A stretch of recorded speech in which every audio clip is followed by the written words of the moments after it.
Welcome to Sweet Life Beat Life. We hope this video helps. If the Fusion's key fob battery dies, use the mechanical key blade hidden inside the fob to unlock the driver door and enter. Remove the mechanical blade and keep the fob with you. Many models still detect a dead fob when it is on your person.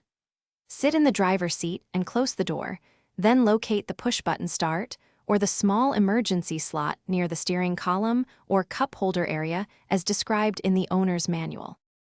To perform an emergency start, first press and hold the brake pedal firmly.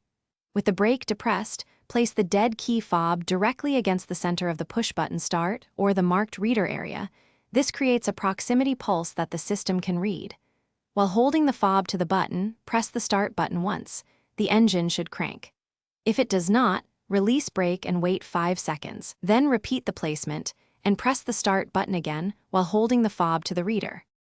If the Fusion still will not start, replace the fob battery with a fresh CR2032 cell and retry the emergency start steps.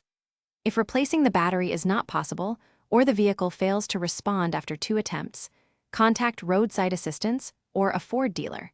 They can authenticate and use diagnostic tools or program a new key. Always consult the owner's manual for exact emergency slot locations and model-specific nuances, and avoid forcing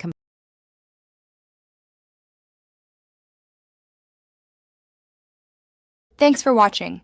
Consider subscribing if we helped you.